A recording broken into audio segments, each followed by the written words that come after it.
జగిత్యాలలో సైబర్ మోసం కలకలం. వాట్సాప్కు వచ్చిన ఏపీకే లింక్ ఓపెన్ చేయడంతో రూపాయలు 4-15 లక్షలు మాయం. స్నేహితుడి నంబర్ నుంచి వచ్చినట్లా ఏపీకే ఈ చలాన్ మెసేజ్. లింక్ ఓపెన్ చేసిన వెంటనే ఖాతా నుంచి నగదు బదిలీ. 2 సార్లు రూపాయలు 1.99 లక్షల చొప్పున మరోసారి రూ. 15,000 కాజేసిన సైబర్ నేరగాళ్లు మొత్తం రూపాయలు 4,15,000 నష్టం. సైబర్ క్రైమ్ పోలీసులకు ఫిర్యాదు చేసిన బాధితుడు అశోక్. ఏపీకే లింకులు, అనుమానాస్పద మెసేజ్లపై అప్రమత్తంగా ఉండాలి. మెసేజ్ వచ్చింది, నా బండికి ఏమన్నా చాలన్లు పడ్డాయి కావచ్చు, చూసుకుందామని ఓపెన్ చేసిన తర్వాత ఏం కనవలేదు. ఇక అది ఆడికే డిలీట్ చేసి మళ్ళీ 10వ తారీఖు నాడు, అదే నెల 10వ తారీఖు నాడు సాయంత్రము 5-6 సార్లు ఫోన్లు వచ్చినాయి. 5-6 సార్లు ఫోన్లు వచ్చినాయి. ఆ ఫోన్లు రిసీవ్ చేయలేదు. 3 మెసేజ్లు వచ్చినాయి ఓటీపీ, అవి కూడా చెప్పలేదు ఎవరికి.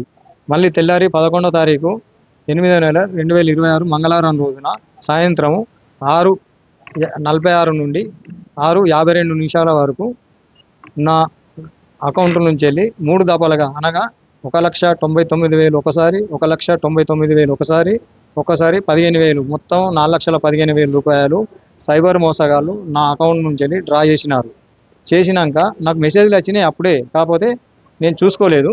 15 నిమిషాల వరకు ఫోన్ చూసే వరకల్లా మెసేజ్లు ఉన్నాయని చూసే వరకల్లా నా అకౌంట్ నుంచి వెళ్ళి డబ్బులు కట్ అయినట్టు మెసేజ్ చూసుకొని వెంటనే గాయత్రి బ్యాంకు వెంటనే పోయినా.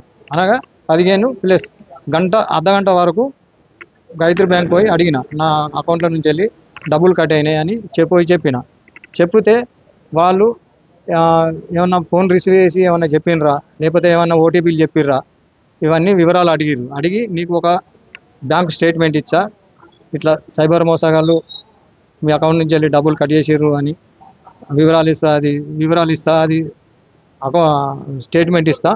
ఆ స్టేట్మెంట్ తీసుకుపోయి సైబర్ పోలీస్ స్టేషన్కి పోయి కంప్లైంట్ చేయండి అన్న. అప్పుడు రాత్రి 8 గంటలు అవుతుంది. అప్పుడు ఆ సైబర్ పోలీస్ స్టేషన్ బంద్ ఉంటుంది కాబట్టి తెల్లారి 10 గంటలకు పోయి ఇవ్వరు అని చెప్పి స్టేట్మెంట్ తీసుకున్న వరకు అలా 15 నిమిషాలు అయింది. వాళ్ళ వివరాలు 15 నిమిషాలు అడిగి మొత్తం 35 నిమిషాలు నాకు టైం వేస్ట్ చేశారు. నేను కరెక్ట్ నా డబ్బులు కట్ అయినాక అర్ధగంట వరకే బ్యాంక్ అయినా.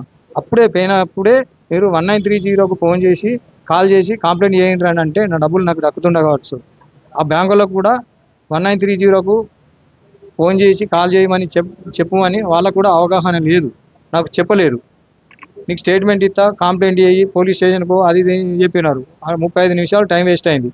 మళ్ళీ తర్వాత నాకు బాధ అనిపించి మా మిత్రుడు అయినా మా కానిస్టేబుల్కి ఒక ఆయన ఫోన్ చేస్తే ఇట్లా డబ్బులు సైబర్ మోసగాళ్ళు నా అకౌంట్ నుంచి వెళ్ళి డ్రా చేసినారు అన్నాకనే ఫస్ట్ 1930కు ఫోన్ చేయి, తర్వాత మాట్లాడని చెప్పినారు. 1930కు ఫోన్ చేస్తే వాళ్ళు వివరాలు అడిగి తెలుసుకొని కేసు రిజిస్ట్రేషన్ అయింది అని ఒక మెసేజ్ వచ్చింది.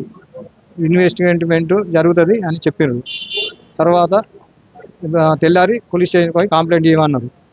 కాకపోతే ఒకటే, నాకు గాయత్రి బ్యాంక్ పోయినాక వాళ్ళు 1930కు ఫోన్ చేసి కాల్ చేసి కంప్లైంట్ చేయమని చెప్పి, ఆ తర్వాత వాళ్ళు వివరాలు స్టేట్మెంట్ అడిగి ఈ స్టేట్మెంట్ ఇచ్చినట్టయితే నాకు డబ్బులు నాకు దక్కుతుండే. నాకు తెలియక పోలీస్ స్టేషన్కు నాకు డబ్బులు కట్ అయినాక ఫస్ట్ బ్యాంకే పోయినా. బ్యాంకు అకౌంట్ బ్యాంకులోనే ఉన్నది. అన్న నుంచి కట్ అయినాయి, ఎట్లా కట్ అయినాయి ఆడికే ఫస్ట్ పోయినా. 4,15,000 రూపాయలు కట్ అయినాయి. ఫస్ట్ ఆడిపోయి అడిగితే వాళ్ళు ఒక్కసారి 1930కు ఫోన్ చేసి కంప్లైంట్ చేయమని అని చెప్తే బాగుండేది. చెప్పక వాళ్ళు స్టేట్మెంటు తీసుకో, సైబర్ పోలీస్ స్టేషన్కి పోయి కంప్లైంట్ చేయు, తర్వాత తెల్లారి పోలీస్ స్టేషన్కు, ఇవన్నీ 35 నిమిషాలు టైం వేస్ట్ చేసారు.